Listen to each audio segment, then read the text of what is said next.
ही मिलजुल के और खुशी खुशी रह रहे थे। वो सब एक दूसरे की हमेशा मदद करते थे। एक दिन की बात है जब गांव में सब लोग मिलकर एक महोत्सव मनाने का सोचते हैं। वो उस महोत्सव की बड़ी धूमधाम से तैयारी करते हैं। अरे हरिया भैया, आपने फूलों का इंतजाम कर लिया या नहीं? हाँ भाभी, मैंने फूल वाले को बोल दिया है, वो शाम को ताजे फूल ले आएगा। और आपने खाने का बंदोबस्त कर लिया ना?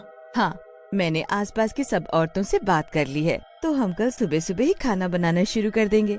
रमेश भैया को मैंने बोल दिया है कि वो शाम तक सारी सब्जियां ले आएंगे। चलो, सब काम सही से हो जाएगा। मैंने भी ढोल वालों से बात कर ली है, वो कल समय से आ जाएंगे। सब इंतजाम बहुत अच्छे से हो जाता है। सब लोग आधी रात तक पंडाल को सजाने में लगे रहते हैं। सबने मिलकर पंडाल बहुत ही सुंदर सजाया होता है। उसके बाद सब इतना थक जाते हैं कि सब अपने अपने घर जाकर सो जाते हैं। आज तो बहुत बुरी हालत हो गई, पर चलो, सब काम आखिरकार निपट गया। अब कल जल्दी जल्दी उठकर शीला और कमला के साथ खाने की तैयारी करनी है। पूरा गांव नींद में होता है कि तभी वहाँ कुछ भूत और चुड़ैल आ जाते हैं। आ गए हम सब बर्बाद करने। हमारे होते इस गांव में कोई जश्न, कोई खुशी और कोई भी महोत्सव कैसे हो सकता है? इन लोगों को कितनी बार समझाया, पर इनको समझ ही नहीं आता कि हमें ये खुशी मनाना पसंद नहीं, पर फिर भी ये मानते ही नहीं। नहीं मानते ना तो कोई नहीं, इस बार हम ऐसी तबाही करेंगे कि आगे से इनकी 7 पुश्तें भी कोई खुशी मनाने से डरेगी। हाँ चलो, सब बर्बाद करते हैं, बड़ा मजा आएगा। सारे भूत और चुड़ैल मिलकर सब तोड़ फोड़ करना शुरू कर देते हैं और कुछ ही देर में गांव वालों की सारी मेहनत बर्बाद कर देते हैं। सारे फूल, सारी सजावट, सब कुछ वो तोड़ फोड़ देते हैं। उसके बाद वो जश्न मनाते हैं और खूब खुश होते हैं। अब इन गांव वालों को हमारी बात समझ आएगी। अरे पर ये बड़े ठीक लोग हैं, क्या पता दोबारा तैयारी करना शुरू कर दे। तो हम एक काम करते हैं, अपने तंत्र मंत्र से ऐसी तबाही वाली बारिश करते हैं कि ये लोग अपने घरों से भी न निकल पाएं। अरे हाँ, ये तो अच्छा तरीका है। हाँ चलो, अब अपने भूतिया इलाके में चलते हैं। सारे भूत और चुड़ैल गांव में एक सुनसान जगह होती है, तो वो सब वहीं रहते हैं। गांव में सब बर्बाद करने के बाद वो अपने उस इलाके में चले जाते हैं और कोई शैतानी पूजा करने लगते हैं, जिससे बारिश शुरू हो जाए और गांव के लोग दोबारा वो महोत्सव की तैयारी शुरू ना कर पाएं। सुबह 4 बजे तक भूतों और चुड़ैलों के तंत्र मंत्र चालू रहते हैं और 4 बजते ही बारिश शुरू हो जाती है। बारिश के शुरू होते ही सब खुशी से झूम उठते हैं। अरे वाह, बारिश शुरू हो गई है, अब ये दोबारा महोत्सव की तैयारी नहीं कर पाएंगे। भूत और चुड़ैल मिलकर नाचने लगते हैं और बड़े ही खुश होते हैं। सुबह 4 बजे माला खाना बनाने के लिए उठती है, तो उसे बाहर से पानी गिरने की आवाज सी आती है और फिर घर के अंदर भी पानी आ रहा होता है। माला दरवाजा खोलती है तो बाहर इतनी तेज बारिश हो रही होती है कि सब जगह पानी भरने लगता है। हे भगवान, इस मौसम में बारिश कैसे हो गई? हमारा पंडाल, मुझे अभी जाकर सबको बताना पड़ेगा। माला जल्दी से शीला और कमला को जाकर बताती है। फिर वो हरिया और मनोज और बाकी लोगों को भी जाकर उठाते हैं। सब गांव वाले मिलकर पंडाल देखने जाते हैं, पर बाहर इतनी तेज बारिश हो रही होती है कि छाता भी किसी काम नहीं आ रहा होता। उन लोगों के पैर भी पानी में डूब रहे होते हैं। जैसे तैसे लोग जब पंडाल तक पहुंचते हैं तो सब तहस नहस हो रखा होता है। पंडाल की ऐसी हालत देखकर सब दंग रह जाते हैं। हे भगवान, ये सब क्या हो गया? हमारी सारी मेहनत बर्बाद हो गई। ये सब देखकर तो ऐसा लग रहा है जैसे ये सब किसी ने जानबूझकर किया है। बारिश से ऐसा नहीं हो सकता। ये तुम सही बोल रही हो, ये बारिश से तो नहीं लग रहा। ये कहीं उन भूत चुड़ैलों का काम तो नहीं? हाँ भैया, ये उनका ही काम है। वो देखो जरा, कीचड़ में पैरों के निशान। आखिर कब इन भूत चुड़ैलों से हमारे गांव को छुटकारा मिलेगा? जब भी गांव में कुछ खुशी का मौका होता है, ये आकर सब बर्बाद कर देते हैं। सही कहा तुमने। अब हम कर भी तो क्या सकते हैं?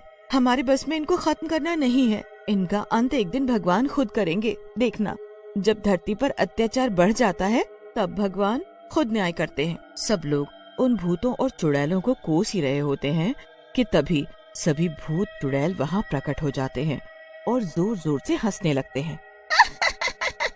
सही पहचाना तुम सबने, ये सब हमने ही किया है। तुम लोगों को 1000 बार समझा दिया और इतनी बार हमने इस गांव में तबाही की, पर तुम लोग फिर भी यहाँ पंडाल डालकर बैठ गए। भगवान से डरो।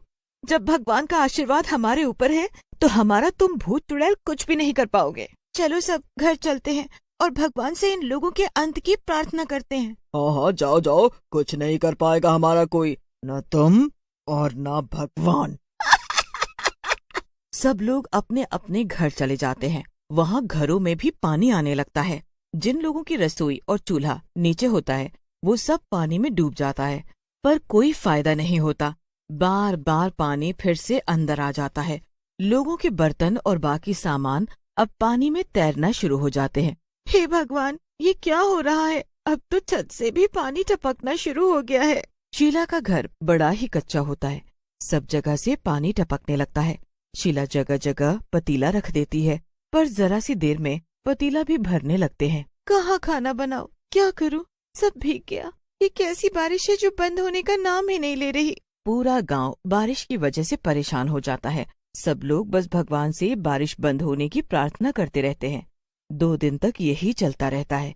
भूत और चुड़ैल लोगों की हालत देखकर खुशी से पूरे गांव में घूम रहे होते हैं। 2 दिन के बाद फिर अचानक सब बदल जाता है।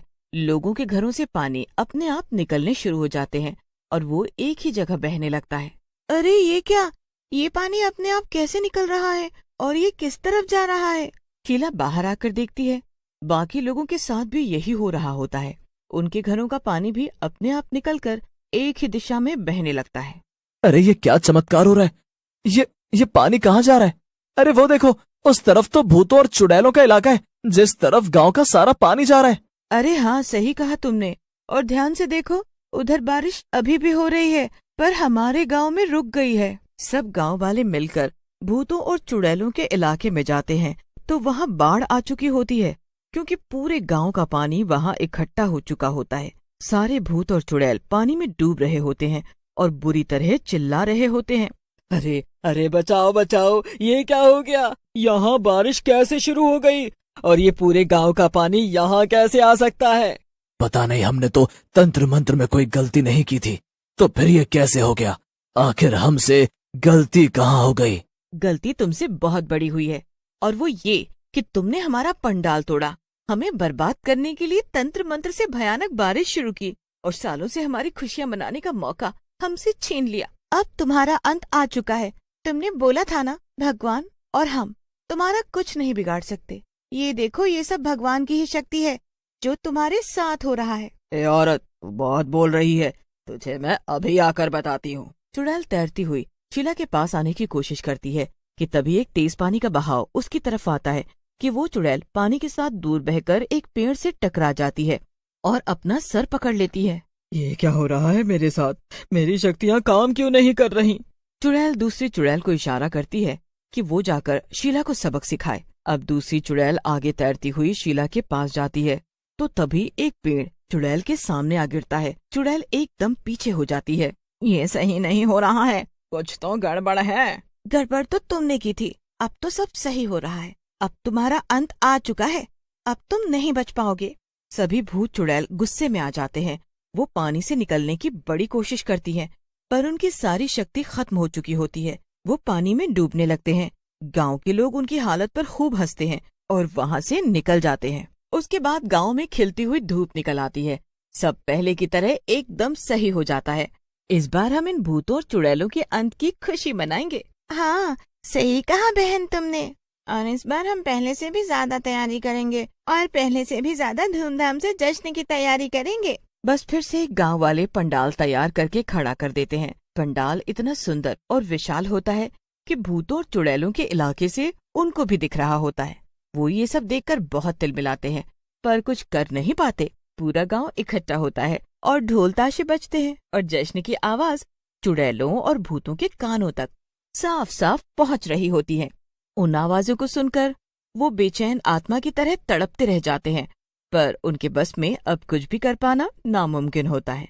यहाँ गांव वाले खुशियां मना रहे होते हैं और भूतों के इलाके में बिजली गिरती है और सारे भूत चुड़ैल पल भर में जलकर गायब हो जाते हैं।